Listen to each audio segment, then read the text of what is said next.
আওয়ামী লীগ সরকার মুসলিম বিদ্বেষী ছিল অভিযোগ সালাউদ্দিনের। গাজায় গণহত্যার প্রতিবাদে সারা দেশে ছাত্র দলের বিক্ষোভ। হাজার হাজার শিশু মরে, জাতিসংঘ কি করে? হাজার হাজার ফিলিস্তিন মরে, জাতিসংঘ কি করে? জাতিসংঘ কি করে? হাজার হাজার শিশু মরে। ফরিদপুরে বাস নিয়ন্ত্রণ হারিয়ে খাদে পড়ে 5 জনের মৃত্যু। ব্রাহ্মণবাড়িয়ার পিকআপ সিএনজি অটোরিকশার সংঘর্ষে ঝরল 2 প্রাণ। যুক্তরাষ্ট্রের শুল্কারোপকে ইতিবাচক মনে করছেন বাণিজ্য উপদেষ্টা। বললেন উইন উইন সিচুয়েশন। দেশটির নতুন 100 পণ্যের শুল্ক মুক্তির প্রস্তাব। বিনিয়োগ সম্মেলনে নারায়ণগঞ্জের জাপানি ইকোনমিক জোনের প্রতিনিধি দল 10,000 বর্গমিটারের প্লট কিনল সুইডিশ কোম্পানি। জুলাই গণহত্যার বিচারে আইসিসির সহযোগিতা নেওয়া যেতে পারে বললেন চিফ প্রসিকিউটর। মামলার বিচার করবে দেশের আদালত। প্রবাসীদের ভোটাধিকার নিশ্চিতের প্রতিশ্রুতিবদ্ধ কমিশন বললেন সিএসি। পদ খুঁজতে কর্মশালায় ইসি, এবারই পরীক্ষামূলক বাস্তবায়নের আশা। এবং পহেলা বৈশাখ ঘিরে কোনো নিরাপত্তার ঝুঁকি নেই জানালেন স্বরাষ্ট্র উপদেষ্টা। কঠোর অবস্থানে থাকবে আইন শৃঙ্খলা বাহিনী। দেখছিলেন শিরোনাম সংবাদ দুপুরের সঙ্গে আছি আমি শারমিন নান্সি। এবারে বিস্তারিত। গাজা ইসরায়েলি আগ্রাসন ও গণহত্যার প্রতিবাদে দেশের বিভিন্ন জেলায় ও বিশ্ববিদ্যালয়গুলোতে মানববন্ধন করেছে ছাত্রদল। মুখে কালো কাপড় বেঁধে বিক্ষোভ সমাবেশ করেছে রাজশাহী বিশ্ববিদ্যালয়ের ছাত্রদল। মঙ্গলবার সকাল 10:30টার ক্যাম্পাসের প্রধান ফটকের সামনে সমাবেশ করে দলটি। ময়মনসিংহে ইসরায়েলি পণ্য বয়কটের ঘোষণা দেন ছাত্রদল কর্মীরা। বিক্ষোভ হয় কুষ্টিয়া, বরিশাল, বাগেরহাটেও। সহকর্মীদের পাঠানো তথ্য ছবিতে নুসরাত শোভার রিপোর্ট। ইসরায়েলের গণহত্যার প্রতিবাদে মুখে কালো কাপড় বেঁধে বিক্ষোভ সমাবেশ করেছে রাজশাহী বিশ্ববিদ্যালয় ছাত্রদল। মঙ্গলবার সকাল 10:30টায় ক্যাম্পাসের প্রধান ফটকের সামনে সমাবেশ করে সংগঠনটির নেতাকর্মীরা। পরে মিছিল নিয়ে ক্যাম্পাসের প্রধান সড়ক প্রদক্ষিণ করে তারা। এ সময় আন্তর্জাতিক বিশ্বকে গণহত্যা বন্ধে পদক্ষেপ নেওয়ার আহ্বান জানান তারা। রাজশাহী বিশ্ববিদ্যালয় ছাত্রদলের পাশাপাশি রাজশাহী মহানগর ছাত্রদলের আয়োজনেও প্রতিবাদ সমাবেশ হয়েছে। অনতিবিলম্বে এই আন্তর্জাতিকভাবে এবং জাতিসংঘভাবে সম্প্রদায়ের মাধ্যম দিয়ে, বিশ্ব সম্প্রদায়ের মাধ্যম দিয়ে ইসরায়েলিদের এই গণহত্যা বন্ধ করতে হবে। গাজাতে নিরীহ মানুষদের উপর যে হামলা হচ্ছে সেই হামলার প্রতিবাদে আমরা জনমত গড়ে তুলে আমরা ঐক্যবদ্ধভাবে বিশ্বের মুসলমানদেরকে নিয়ে আমরা সেটাকে সেই ষড়যন্ত্রকে এবং জায়নবাদী ইসরায়েলি ইহুদিদেরকে আমরা প্রতিহত করব ইনশাআল্লাহ। ময়মনসিংহে আনন্দমোহন সরকারি কলেজের সামনে মুখে কালো কাপড় বেঁধে ঘণ্টাব্যাপী প্রতিবাদ কর্মসূচি পালন করে ছাত্রদল। ঘোষণা দেয় ইসরায়েলের পণ্য বয়কটের। পরে মিছিল নিয়ে নগরীর বিভিন্ন সড়ক ঘুরে নেতাকর্মীরা। বাংলাদেশের মানুষের পক্ষ থেকে ঔষধ এবং আর্থিক সহায়তা পাঠানোর ব্যবস্থা করা এবং ইসরায়েলের সাথে সকল ধরনের বাণিজ্য চুক্তি স্থগিত এবং দীর্ঘমেয়াদে তা প্রত্যাহার করার আহ্বান জানাচ্ছি। বরিশালের বিভিন্ন শিক্ষা প্রতিষ্ঠানে মানববন্ধন করে ছাত্রদল। বিক্ষোভকারীরা free Palestine, stop killing in Gaza সহ নানা স্লোগান লেখা প্লেকার্ড, ব্যানার প্রদর্শন করেন। আজকে এখান থেকে ইসরায়েলি পণ্য বর্জনের ডাক দিয়েছি এবং আগামী দিনে এই যে হত্যাকাণ্ড যদি অব্যাহত থাকে তাহলে আমরা গাজামুখী মার্চের চিন্তা ভাবনা করবো ইনশাল্লাহ। গণহত্যার প্রতিবাদে মিছিল ও সমাবেশ করে বাগেরহাট জেলা ছাত্রদলও। মঙ্গলবার সকালে সরকারি পিসি কলেজ থেকে বের হয় বিক্ষোভ মিছিল। বর্তমান সরকারের কাছে আমরা জোর দাবি জানিয়েছি কূটনৈতিক চাপ প্রয়োগ করেন। শুধু ইসরায়েলের সাথে কূটনৈতিক চাপ নয়, যে সমস্ত দেশের সাথে ইসরায়েল সরাসরি সমর্থন দিয়ে আসছে, ইন্ডিয়া সহ সকল দেশকে কূটনৈতিক চাপের আওতায় আনতে হবে। কুষ্টিয়ার সরকারি কলেজ থেকে বিক্ষোভ মিছিল বের করেন ছাত্রদল নেতাকর্মীরা। কর্মসূচিতে মুসলিম বিশ্বকে গাজাবাসীর পাশে দাঁড়ানোর আহ্বান জানান তারা। এছাড়াও ইসরায়েলি নৃশংসতার প্রতিবাদে মানববন্ধন করেছে জাহাঙ্গীরনগর বিশ্ববিদ্যালয় ছাত্রদল। নুসরাত শোভা, নিউজ ডেস্ক, দেশ টিভি। যতদিন ফিলিস্তিনে গণহত্যা বন্ধ না হবে ততদিন প্রতিবাদ চলবে বলে জানিয়েছেন বিএনপি স্থায়ী কমিটির সদস্য সালাউদ্দিন আহমেদ। ফিলিস্তিনি জনগণের পক্ষে একাত্মতা জানান তিনি। গাজা ইসরায়েলি বর্বরতার প্রতিবাদে ঢাকা বিশ্ববিদ্যালয়ের রাজু ভাস্কর্যের ছাত্রদলের প্রতিবাদ কর্মসূচিতে এইসব কথা বলেন তিনি। বলেন, পতিত ফ্যাসিস্ট আওয়ামী লীগ সরকার ইসরায়েলকে স্বীকৃতি দিয়েছিল, দেশটি থেকে আড়ি পাতা যন্ত্র কিনেছিল, তারা মুসলিম বিদ্বেষী ছিল, আবার মুসলমানদের জন্য মায়া কান্নাও করে। সালাউদ্দিন আরও বলেন, প্রতিবাদের নামে যারা মব করছে তাদের বিরুদ্ধে ব্যবস্থা নিতে হবে। বিশ্বের মুসলিম নেতাদের প্রতি আহ্বান জানিয়ে তিনি বলেন, এই মুহূর্তে গণহত্যা বন্ধ করতে হবে। গণহত্যা ও বর্বর আগ্রাসনের প্রতিবাদে বিএনপি শিগগিরই বৃহৎ কর্মসূচি ঘোষণা করবে বলেও জানান সালাউদ্দিন। আমরা এদেশের সমস্ত জনগণকে আহ্বান জানাই, পৃথিবীর সমস্ত মুসলিম বিশ্বের যারা মোড়ল আছেন তাদেরকে আহ্বান জানাই, যারা পরাশক্তির একটি অংশ যারা মদত দিচ্ছে ইসরায়েলিদেরকে তাদেরকে আহ্বান জানাই, এই মুহূর্ত থেকে গণহত্যা বন্ধ করার জন্য আপনাদের পদক্ষেপ নিতে হবে। গাজায় গণহত্যার প্রতিবাদে সিলেট শহীদ মিনারে চলছে বিক্ষোভ। এ নিয়ে আরো জানাতে সরাসরি যুক্ত হচ্ছেন সহকর্মী খালেদ আহমেদ। খালেদ, কি বলছেন বিক্ষোভকারীরা, বিস্তারিত জানাবেন।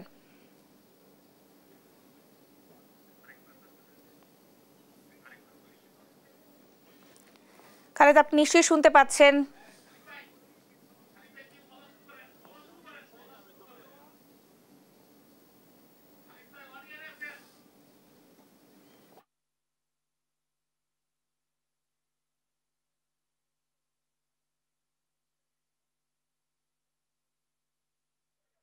খালেদ, কি বলছেন বিক্ষোভকারীরা, বিস্তারিত জানাবেন।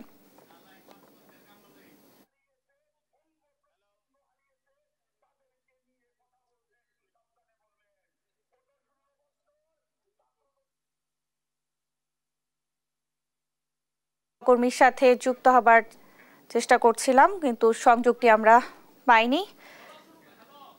চলে যাচ্ছি আমরা অন্য সংবাদে।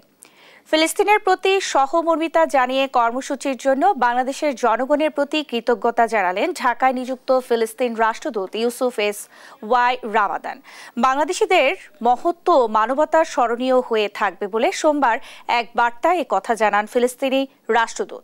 ফিলিস্তিন এবং তার জনগণের প্রতি সংহতি ও সমর্থনে ঢাকায় যে আন্দোলন ও বিক্ষোভ হয়েছে তা নিবিড় পর্যবেক্ষণ করেন তিনি। তার মতে এই সংহতির মাধ্যমে নিরস্ত্র শিশু ও নারীদের উপর বর্ণবাদী ইসরায়েলি দখলদারিত্বের নিন্দা জানিয়েছে বাংলাদেশের মানুষ। ফিলিস্তিন মুক্ত না হওয়া পর্যন্ত প্রতিরোধ চালিয়ে যাওয়ার ঘোষণা দেন তিনি। ইসরায়েলি গণহত্যার প্রতিবাদে যারা বিক্ষোভ করেছে তাদের মধ্যে কিছু দুষ্কৃতিকারী হামলা ভাঙচুর চালিয়েছে বলে মন্তব্য করেছেন বিএনপির ভাইস চেয়ারম্যান শামসুজ্জামান দুদু। বলেন, তারা মানবতাকে কলঙ্কিত করেছে। মঙ্গলবার সকালে জাতীয় প্রেস ক্লাবের সামনে গাজা ও রাফা ইসরায়েলের বর্বরোচিত গণহত্যার প্রতিবাদে নাগরিক সমাবেশে এসব কথা বলেন তিনি। জাতিসংঘের স্বাক্ষরকারী দেশ হিসেবে যে কোনো মানবতা বিরোধীদের বিপক্ষে বাংলাদেশ থাকবে বলেও মন্তব্য করেন তিনি। ইসরায়েলের গণহত্যার বিরুদ্ধে মধ্যপ্রাচ্যের দেশগুলোকে রুখে দাঁড়ানোর আহ্বান জানান শামসুজ্জামান দুদু। কিছু দুষ্কৃতকারী কিছু ব্যবসা প্রতিষ্ঠানে তথাকথিত অভিযোগের নামে আক্রমণ করেছে এবং লুটপাট করেছে। এটা ঘৃণ্য ব্যাপার, এটা সমর্থনযোগ্য না। যারা করেছে তারা মানবতার কলঙ্ক। তারা জাতিগতভাবে আমাদের যে গৌরব, আমাদের যে অহংকার করার মতো মুক্তিযুদ্ধ, আমাদের মানবতার সপক্ষে যে প্রতিবাদ, সেটাকে তারা কলঙ্কিত করেছে। ফিলিস্তিনের গাজায় অব্যাহত ইসরায়েলি হামলায় নিহত হয়েছেন অন্তত ৬০ ফিলিস্তিনি, আহত আরও শতাধিক। এদিকে চলমান আগ্রাসনের মধ্যেই আবারও গাজার বাসিন্দাদের অন্য দেশে সরিয়ে নিয়ে উপত্যকা খালি করার কথা বলেছেন যুক্তরাষ্ট্রের প্রেসিডেন্ট ডোনাল্ড ট্রাম্প। হোয়াইট হাউসে সফররত ইসরায়েলের প্রধানমন্ত্রী বেনিয়ামিন নেতানিয়াহুর সঙ্গে যৌথ সংবাদ সম্মেলনে এই কথা বলেন তিনি। এ সময় ট্রাম্পকে ইসরায়েল ও ইহুদিদের অসাধারণ বন্ধু বলে আখ্যা দেন নেতানিয়াহু। রায়হান কবির শুভ্রের রিপোর্ট।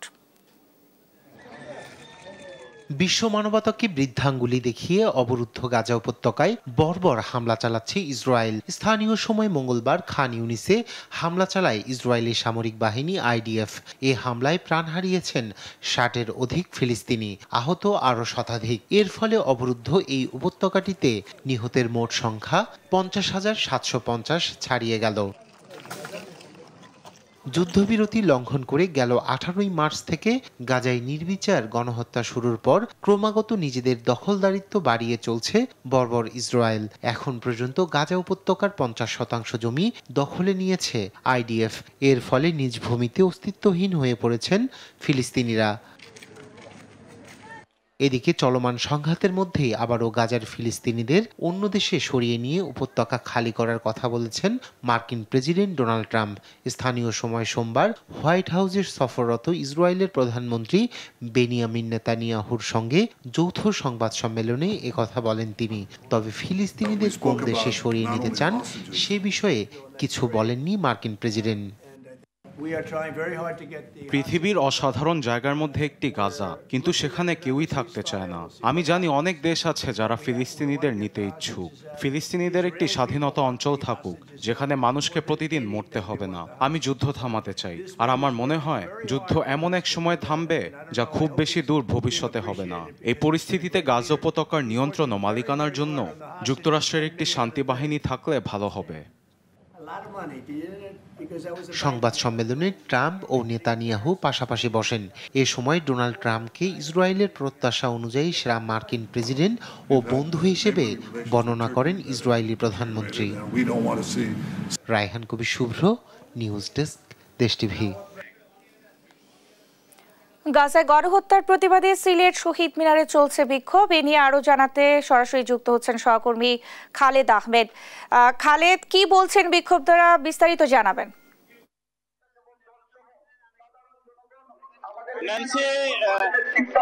ফিলিস্তিনে ইসরায়েলিদের বর্বরতার প্রতিবাদে সিলেটে আসলে আজও বিক্ষোভে উত্তাল। আজকে আপনি দেখতে পাচ্ছেন যে আমি রয়েছি সিলেট কেন্দ্রীয় শহীদ মিনারে। এখানে জাতীয়তাবাদী ছাত্রদল সিলেট জেলা ও মহানগর শাখার উদ্যোগে আজকে বিশাল প্রতিবাদ সমাবেশ অনুষ্ঠিত হচ্ছে। এখানে শত শত নেতাকর্মী এবং বিএনপি ও সহযোগী সংগঠনের নেতৃবৃন্দ এসে উপস্থিত হয়েছেন। আপনি জানেন যে ফিলিস্তিনে ইসরায়েলিদের এই বর্বরতা এবং নৃশংসতার যে প্রতিবাদ জানাতে সারা দেশে মানুষ আসলে বিক্ষোভে ফেটে পড়ছেন। সিলেটে গতকাল থেকে শুরু করে আজও ছাত্র, শিক্ষক, সাধারণ মানুষ, বিভিন্ন শ্রেণী পেশার মানুষ কিন্তু বিক্ষোভে শরিক হয়েছেন। আজকে জাতীয়তাবাদী ছাত্র দলের উদ্যোগে এই যে ব্যতিক্রমী একটি প্রতিবাদ সভা আপনারা দেখতে পাচ্ছেন যে ফিলিস্তিনের শিশুদেরকে যেভাবে নির্মম নির্যাতন করা হচ্ছে, যেভাবে মেরে ফেলা হচ্ছে, তারই প্রতিবাদ জানাতে আজকে ছাত্রদল, জাতীয়তাবাদী ছাত্রদল সিলেট জেলা এবং মহানগর শাখা এই বিক্ষোভ সমাবেশের আয়োজন করেছে। এবং এখানে সিলেট মহানগর বিএনপির সভাপতি রেজাউল হাসান কোয়েসুদি বক্তব্য রাখছেন। উপস্থিত রয়েছেন মহানগর বিএনপির সাধারণ সম্পাদক আমজাদ হোসেন চৌধুরী, জাতীয়তাবাদী ছাত্রদল সিলেট জেলা এবং মহানগর ইউনিটের নেতৃবৃন্দ। বক্তব্য রাখছেন সিলেট মহানগর বিএনপির ভারপ্রাপ্ত সভাপতি জনাব রেজাউল হাসান কোয়েসুদি। আমরা একটু তার বক্তব্য শুনবো। তিনি বলছেন যেমনটি, আমরা আজকে স্যালুট জানাচ্ছি আমাদের ছাত্র দলের ভাইদেরকে, যারা দীর্ঘ 15 বছর হাজারো বঞ্চনা, লঞ্চনা, নির্যাতন সহ্য করেও রাজপথে অপ্রতিরোধ আন্দোলন গড়ে তুলেছে। আজকে গাজায় যে নৃশংস হত্যাকাণ্ড হচ্ছে, বিশ্ব বিবেককে জাগ্রত করার আহ্বান জানাচ্ছি। মুসলমান সম্প্রদায় যারা আছেন তাদের বিবেক জাগ্রত হোক। আজকে ছাত্র দলের সমাবেশ থেকে সেটি আমরা প্রত্যাশা করছি। আজকে বিশ্বের মুসলিম কান্ট্রি যারা আছে তারা আজকে কেন নীরব, মুসলিম বিশ্ব সেটি জানতে চায়। আজকে নির্বিচারে আমাদের মুসলমান ভাই বোন, আমাদের শিশু সন্তানদেরকে নির্বিচারে হত্যা করা হচ্ছে। গুলির আঘাতে তাদের লাশ আকাশচুম্বী হচ্ছে, হাহাকার ছড়িয়ে পড়েছে, অর্ধাহারে অনাহারে তারা দিন কাটাচ্ছে। আপনারা মুসলিম বিশ্বে যারা নেতৃত্ব দিচ্ছেন, আপনারা কেন নীরব আছেন? দর্শক শুনছিলেন যে আসলে তিনি যেমনটি বলছেন যে ফিলিস্তিনিদের উপর ইসরায়েলের এই বর্বরোচিত হামলা যারা চালাচ্ছে তারা আসলে এই যে অমানবিকতা করছে সেটি আসলে বন্ধ করতে হবে এবং ইসরায়েলি পণ্য যেগুলো আছে সেগুলো বয়কটের আহ্বান জানাচ্ছেন তারা। তো আজকে এই সিলেটের কেন্দ্রীয় শহীদ মিনার থেকে জাতীয়তাবাদী ছাত্র দলের উদ্যোগে এই বিশাল প্রতিবাদ সমাবেশের এই ছিল আমার কাছে সর্বশেষ। ন্যান্সি। খালেদ, আপনাকে ধন্যবাদ। দর্শক, সিলেট থেকে আমাদের সঙ্গে যুক্ত হয়েছিলেন সহকর্মী খালেদ আহমেদ। 2 জেলায় সড়কে ঝরল 9 জনের প্রাণ। ফরিদপুরে বাস নিয়ন্ত্রণ হারিয়ে বিদ্যুতের খুঁটিতে ধাক্কা লেগে 7 জনের মৃত্যু হয়েছে। আহত হয়েছে অন্তত ৩৩ জন। মঙ্গলবার বেলা 11:15টার দিকে ফরিদপুর বরিশাল মহাসড়কের বাখুন্ডা শরীফ জুট মিলের সামনে এই দুর্ঘটনা ঘটে। ফায়ার সার্ভিস জানায়, টেকেরহাট থেকে ফরিদপুরগামী হাই ডেক্স পরিবহনের বাসটি বাখুন্ডা এলাকায় নিয়ন্ত্রণ হারায়। আহতদের উদ্ধার করে ফরিদপুর মেডিকেল কলেজ হাসপাতালে পাঠানো হয়েছে। এদিকে ব্রাহ্মণবাড়িয়ায় সিএনজি অটোরিকশা ও লরির মুখোমুখি সংঘর্ষে 2 জনের মৃত্যু হয়েছে, আহত হয়েছে 4 জন। সকালে কুমিল্লা সিলেট মহাসড়কের রামলাইল এলাকায় এই দুর্ঘটনা ঘটে। 3 মণ পেঁয়াজ ছিল এখানে, আর হলো এমনি জিনিসপত্র ছিল। ওয়াইফে এখন আল্লাহ সুস্থ রাখছে, এমনি আদার পাও ভাঙে গেছে। রানিং অবস্থায় গাড়ি খাম্বির ভিতরটা ঢুকে গিয়ে অর্ধেক অবস্থায় ঢুকে গেছে। আমি দৌড়ায় এসে কিছু মানুষ বের হয়েছে। নিয়ন্ত্রণ হারিয়ে রাস্তার পাশে যে প্লাগ আছে, ইলেকট্রিক প্লাগে গেছে, গাড়িটা দুর্ঘটনা পথে এখানে উল্টে গেছে। হয়তো আমরা প্রাথমিকভাবে জানতে পেরেছি 5 জন, আর আরো বেশ কিছু ফরিদপুর সদর হাসপাতালে ট্রিটমেন্টে আছে। যুক্তরাষ্ট্রের বাড়তি শুল্ক আরোপকে ইতিবাচক হিসেবে দেখছে বাংলাদেশ। এতে উভয় পক্ষ লাভবান হবে বলে মন্তব্য করেছেন অর্থ উপদেষ্টা ডক্টর সালেউদ্দিন আহমেদ। আর যুক্তরাষ্ট্রকে নতুন করে 100 পণ্যের শুল্কমুক্ত সুবিধা দেয়ায় বাংলাদেশ লাভবান হবে বলে জানান বাণিজ্য উপদেষ্টা শেখ বশির উদ্দিন। মঙ্গলবার সচিবালয়ে অর্থনৈতিক ক্রয় সংক্রান্ত উপদেষ্টা কমিটির সভা শেষে এসব তথ্য জানান উপদেষ্টারা। মোহাম্মদ সাকিবের রিপোর্ট। মঙ্গলবার সচিবালয়ে অনুষ্ঠিত হয় অর্থনৈতিক ক্রয় কমিটির সভা। সভা শেষে সাংবাদিকদের সঙ্গে কথা বলেন অর্থ উপদেষ্টা সালেউদ্দিন আহমেদ ও বাণিজ্য উপদেষ্টা শেখ বশির উদ্দিন। অর্থ উপদেষ্টা বলেন, দরপত্র উন্মুক্ত করে দেয় প্রতিযোগিতা বেড়েছে, কম দামে চাল ডাল সহ অন্যান্য পণ্য কেনা যাচ্ছে। আগের তুলনায় মূল্য কিন্তু কম। এটা কারণ হচ্ছে কি, আমরা আরেকটু কম্পিটিটিভ করছে। আগে গুটি কয়েক সাপ্লায়ার দিত, ওপেন করাতে কম্পিটিশনটা বেড়েছে এবং আমরা প্রাইসটা রিজনেবল পাচ্ছি। আর মার্কিন শুল্ক আরোপ নিয়ে অর্থ উপদেষ্টা বলেন, এই সিদ্ধান্ত দুই পক্ষের জন্যই উইন উইন সিচুয়েশন। পজিটিভলি আমরা এক্সপেক্ট করি, আমরা কোঅপারেট করব, তারাও কোঅপারেট করবে। সো এটা একটা উইন উইন সিচুয়েশন। একদিকে ওনারা একটা করে ফেললো, আমরা জাস্ট ভজন করে তা না, আমাদের সেটা আমরা তুলে ধরেছি। আই হোপ এই জিনিসটা রিজলভ হবে। এটা পজিটিভ হিসেবে, পজিটিভ মানে তাদেরও লাভ হবে, আমাদেরও লাভ হবে। যুক্তরাষ্ট্রকে নতুন করে 100 পণ্যের শুল্কমুক্ত সুবিধা দেয় লাভবান হবে বাংলাদেশ বলে মনে করেন বাণিজ্য উপদেষ্টা শেখ বশির উদ্দিন। 100 প্রোডাক্টে জিরো ট্যারিফ করা হবে, এটাতে কি স্যার কোনো পজিটিভ ইমপ্যাক্ট আপনারা আশা করতেছেন? ডেফিনেটলি আমরা আশা করছি বলেই তো আমরা এই পরিশ্রমগুলো করছি। আমরা এগুলো নির্ণয় করার চেষ্টা করছি কি ভাবে আমাদের ট্রেড গ্যাপটাকে কমিয়ে আনা যায়। বাণিজ্য বাড়াতে নানা বিষয়ে উল্লেখ করে সোমবার পাঠানো চিঠির বিষয়ে বাণিজ্য উপদেষ্টা বলেন, এখনো কোনো উত্তর মেলেনি। না, এখনো কোনো। Thank you very much. Mohammad Sakib, Desh TV, Dhaka. Bangladesh বিনিয়োগ সম্মেলনের দ্বিতীয় দিনে নারায়ণগঞ্জের 2500-এ বাংলাদেশ স্পেশাল ইকোনমিক জোন পরিদর্শন করেছেন 36 বিনিয়োগকারী। এরই মধ্যে একটি প্লট কেনার চুক্তি করেছে সুইডিশ কোম্পানি। মঙ্গলবার সকালে প্রতিনিধি দলটি 2500 পৌঁছায়। বিনিয়োগকারীদের মধ্যে চীন থেকে 10 জন, জাপান, সৌদি আরব ও আরব আমিরাত থেকে 3 জন করে, যুক্তরাষ্ট্রের 8 জন, ভারতের 1 জন এবং প্রবাসী বাংলাদেশি ব্যবসায়ী আছেন 8 জন। তাদের সামনে ইকোনমিক জোনের বিষয়ে বিস্তারিত তথ্য তুলে ধরেন আয়োজকরা। শুরুতেই বাংলাদেশ স্পেশাল ইকোনমিক জোনে সুইডিশ কোম্পানি নির্লন 10,000 স্কয়ার মিটারের একটি প্লট নেন। এ বিষয়ে একটি চুক্তিও সই হয়। এর মধ্য দিয়ে সুইডিশ এই কোম্পানির সঙ্গে বাংলাদেশে বিনিয়োগের শুভ সূচনা হলো বলে জানান আয়োজকরা। Too much about the challenges, but we as a company, we are confident, and that's why we invested $78 million, and we will invest more. Bangladesh is rated as a land of opportunities. একটা কোম্পানির সাথে তারা চুক্তি করলেন এবং আরো অনেকগুলো company পাইপলাইনে আছেন, তারাও আসবেন এবং বিভিন্নভাবে এটার সাথে আলোচনা দর কষাকষিতে আছে। এবং যারা অনলাইনে আছেন তারা তো এখনো সমস্যা ফেস করেননি, তাদের ফ্যাসিলিটিগুলো তৈরি হলে, প্রোডাকশনে আসলে কাজের সাথে সাথে সুবিধা অসুবিধা সবগুলো আশা করি দূর হবে।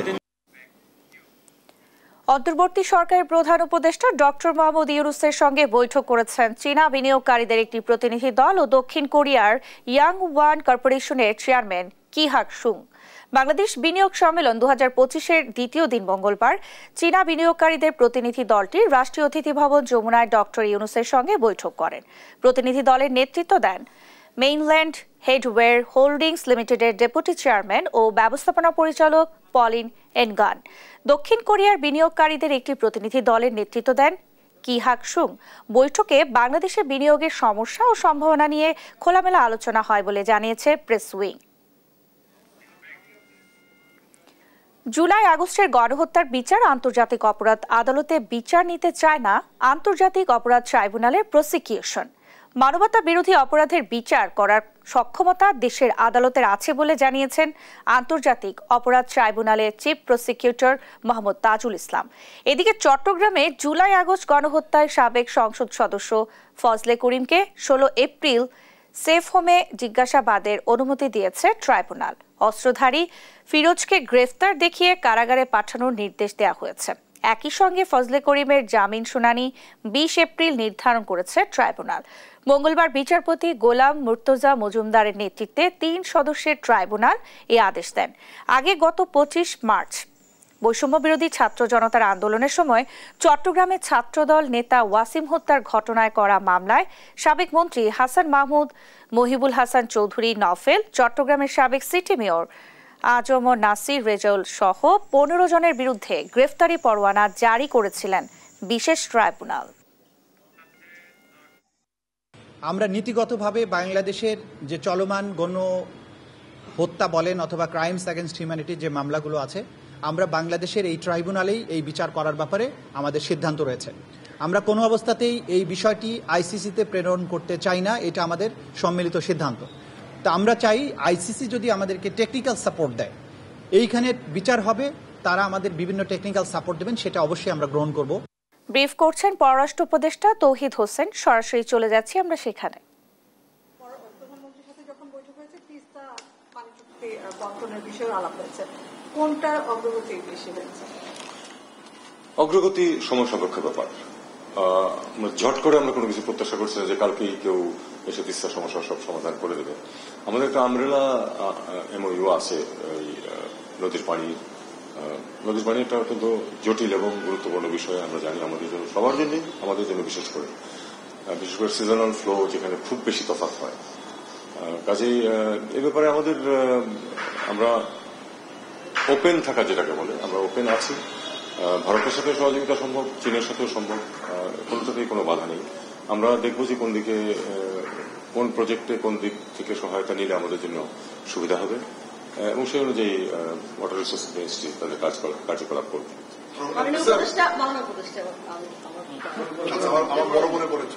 সেটা হচ্ছে যে আমরা বিমস্টেকের সম্মেলনে ওনাদের সচিবের, পররাষ্ট্র সচিবের একটা ব্রিফিং দেখলাম এবং সেই ব্রিফিং এ ওনাকে প্রশ্ন করা হয়েছিল শেখ হাসিনার ফেরত আনার বিষয়, এবং সেখানে তিনি বলেছেন যে এই ধরনের, যেহেতু আমরা এখন একটা ভালো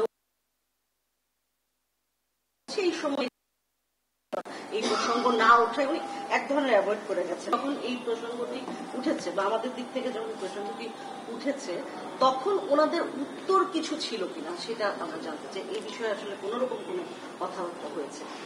দেখুন, বিষয়টি উত্থাপিত হয়েছে, কিন্তু এটা নিয়ে চূড়ান্ত কোনো কিছু হয়নি, আমি এটুকুই বলবো। মানে আপনারা যে প্রশ্ন করেছেন, আপনারা চিঠি পাঠিয়েছেন, সেটার প্রেক্ষিতে ওনাদের জবাব কি ছিল? ইতিবাচক ছিল কিনা?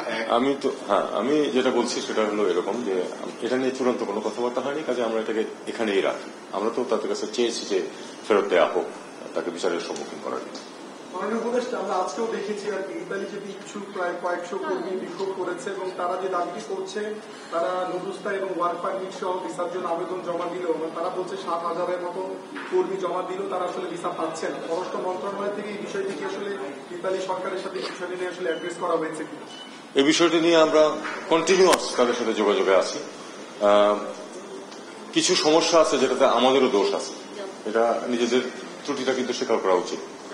কারণ এই যে 60,000 কাগজপত্র, মানুষের জন্য যে কাগজপত্র ইস্যু হয়েছে, সেই কাগজপত্রগুলির ভিত্তি অনেক ক্ষেত্রে সঠিক নয় বলে আমরাও জানি, ইটালিয়ানরাও সেটাকে পয়েন্ট আউট করেছে এবং তারা আমাদেরকে যেটা বলেছে, তারা এগুলো সব চেক আপ না করে দিতে পারবে না।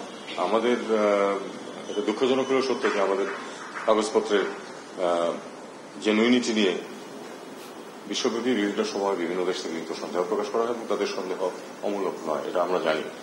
আমাদের ত্রুটি আমাদেরকে স্বীকার করে নিতে হবে। পররাষ্ট্র উপদেষ্টা তৌহিদ হোসেন ব্রিফ করছিলেন, আমরা সরাসরি সেখানে যুক্ত ছিলাম। প্রবাসীদের ভোট নিশ্চিতে নির্বাচন কমিশন প্রতিশ্রুতিবদ্ধ বলে জানিয়েছেন সিএসি এএমএম নাসির উদ্দিন। জানান, আসন্ন ত্রয়োদশ জাতীয় নির্বাচনে বড় পরিসরে না হলেও পাইলট আকারে একটি বাস্তবায়ন করতে চায় কমিশন। মঙ্গলবার সকালে নির্বাচন কমিশন প্রশিক্ষণ ভবনে এক কর্মশালার উদ্বোধনী বক্তব্যে এসব কথা বলেন তিনি। কর্মশালা থেকে প্রবাসীদের ভোটদানের পদ্ধতি বের হয়ে আসবে বলে আশাবাদ জানান সিএসি। শিউলি রায়ের রিপোর্ট, জানাচ্ছেন নাইম আফসান। প্রবাসী ভোটারদের ভোটদান পদ্ধতি নির্ধারণে মঙ্গলবার সকালে আগারগাঁও নির্বাচন প্রশিক্ষণ ইনস্টিটিউটে আয়োজন করা হয় কর্মশালা।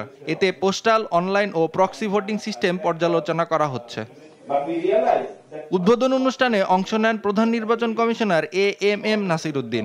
বলেন, আগামী নির্বাচনে প্রবাসীদের ভোট দেওয়া নিশ্চিত করতে চায় ইসি, এজন্য কার্যকর পদ্ধতি খোঁজা হচ্ছে।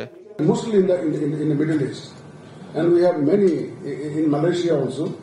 So please try to sort out one concrete option for us so that we can really practice this time in the upcoming election. তিনি জানান, ত্রয়োদশ জাতীয় নির্বাচনে বড় পরিসরে সম্ভব না হলেও পরীক্ষামূলকভাবে প্রবাসীদের ভোটার ব্যবস্থা নিশ্চিত করতে চায় commission. I hope this workshop will really deliver the desired output. And we will try to rely heavily on your contribution. You will be able to really deliver us something to try in the upcoming national election. প্রবাসীদের ভোটাধিকার নিশ্চিতে বিভিন্ন দেশে বিদ্যমান পদ্ধতি পর্যালোচনার কথাও জানান প্রধান নির্বাচন commissioner. Not many countries in the world have been able to do it. Naim Afsan, Desh TV, Dhaka. আসন্ন পহেলা বৈশাখ ঘিরে কোনো নিরাপত্তা ঝুঁকি নেই বলে জানিয়েছেন স্বরাষ্ট্র উপদেষ্টা জাহাঙ্গীর আলম চৌধুরী। জানান, নিরাপত্তা নিশ্চিতে সব ধরনের ব্যবস্থা নেওয়া হচ্ছে। মঙ্গলবার স্বরাষ্ট্র মন্ত্রণালয়ে পহেলা বৈশাখের নিরাপত্তা ব্যবস্থা নিয়ে সভা শেষে সাংবাদিকদের এই কথা বলেন তিনি। সভায় সংস্কৃতি উপদেষ্টা মোস্তফা সরওয়ার ফারুকী সহ সংশ্লিষ্টরা অংশ নেন। ঢাকা শহর সারা দেশে উৎসবমুখর পরিবেশে বর্ষবরণ হবে উল্লেখ করে তিনি বলেন, এলাকা ভিত্তিক ঝুঁকি বিবেচনা করে নিরাপত্তা ব্যবস্থা নেওয়া হয়েছে। এ সময় গাজার ঘটনার প্রতিবাদে কিছু জায়গায় লুটপাট ও ভাঙচুরের ঘটনা প্রসঙ্গে উপদেষ্টা বলেন, এমন কর্মকাণ্ড গ্রহণযোগ্য নয়। এখন পর্যন্ত ৪৯ জনকে গ্রেফতার করা হয়েছে জানিয়ে তিনি বলেন, ভবিষ্যতে এমন ঘটনা এড়াতে সরকার সতর্ক থাকবে। সেটার উপরে নির্ভর করে সিকিউরিটি দেওয়া হয়। এখন যদি আগের থেকে, তা আমি বলবো যে এখানে সিকিউরিটি থ্রেট অনেক কম, এই জন্য নিরাপত্তা হয়তো আমরা ওই ক্ষেত্রে হয়তো একটু লিবারেলও করতে হতে পারে। আবার যদি মনে করি যে সিকিউরিটি থ্রেট আরও বেশি, তা আমরা আবার বাড়াইতে হতে পারে। শোভাযাত্রা করে ঢাকা বিশ্ববিদ্যালয় 10 তারিখে তাদের প্রেস কনফারেন্সে সবাইকে জানাবে। নাম পরিবর্তন যদি করে সেটাও জানাবে, নাম যদি পরিবর্তন না করে সেটাও জানাবে। হত্যা চেষ্টা মামলায় আন্তর্জাতিক অপরাধ ট্রাইব্যুনালের সাবেক প্রসিকিউটর ব্যারিস্টার তুরিন আফরোজের 10 দিনের রিমান্ড আবেদন করেছে পুলিশ। হত্যা চেষ্টা মামলায় আন্তর্জাতিক অপরাধ ট্রাইব্যুনালের সাবেক প্রসিকিউটর ব্যারিস্টার তুরিন আফরোজকে আদালতে আনা হয়। পুলিশ 10 দিনের রিমান্ড আবেদন করেছে। বৈষম্য বিরোধী আন্দোলনের হত্যা চেষ্টা মামলায় সোমবার রাতে উত্তরার বাসায় অভিযান চালিয়ে তুরিন আফরোজকে গ্রেফতার করে উত্তরা পশ্চিম থানা পুলিশ। এর আগে 2018 সালে মানবতা বিরোধী অপরাধের মামলার এক আসামির সঙ্গে সম্পৃক্ততার অভিযোগে 2019 সালে আন্তর্জাতিক অপরাধ ট্রাইব্যুনালের প্রসিকিউটর পদ থেকে তুরিন আফরোজকে অব্যাহতি দেওয়া হয়। সম্প্রতি শক্তিশালী ভূমিকম্পে ক্ষতিগ্রস্ত মিয়ানমারের উদ্দেশ্যে ত্রাণ, জরুরি চিকিৎসা সামগ্রী ও অন্যান্য মানবিক সহায়তা নিয়ে মিয়ানমারের উদ্দেশ্যে রওনা দিয়েছে বাংলাদেশ নৌবাহিনী। 8 এপ্রিল বাংলাদেশ নৌবাহিনীর জাহাজ বানৌজা সমুদ্র অভিযান মিয়ানমারের উদ্দেশ্যে চট্টগ্রাম বন্দর ত্যাগ করে। ক্যাপ্টেন মোহাম্মদ আরিফ হোসেনের নেতৃত্বে জাহাজটি প্রায় 120 মেট্রিক টন ত্রাণ সহ মিয়ানমারের উদ্দেশ্যে যাত্রা করে। সেখানে বাংলাদেশের পক্ষ থেকে মিয়ানমার সরকারের প্রতিনিধি দলের কাছে আনুষ্ঠানিকভাবে ত্রাণ সামগ্রী হস্তান্তর করা হবে। 11 এপ্রিল মিয়ানমারের ইয়াঙ্গুন বন্দরে জাহাজটি পৌঁছাবে বলে আশা করা হচ্ছে। অন্তর্বর্তীকালীন সরকারের মাননীয় প্রধান উপদেষ্টার নির্দেশনায় সশস্ত্র বাহিনী বিভাগের পৃষ্ঠপোষকতা ও সার্বিক তত্ত্বাবধানে এই সহায়তা কার্যক্রম বাস্তবায়িত হচ্ছে। বাংলাদেশ সরকারের মানবিক সহায়তার পরিধি আরও সম্প্রসারণকল্পে সরকারি নির্দেশনা ও সশস্ত্র বাহিনী বিভাগের পৃষ্ঠপোষকতায় বাংলাদেশ নৌবাহিনীর যুদ্ধজাহাজ বানৌজা সমুদ্র অভিযান জরুরি ত্রাণ ও চিকিৎসা সামগ্রী নিয়ে মায়ানমার যাচ্ছে।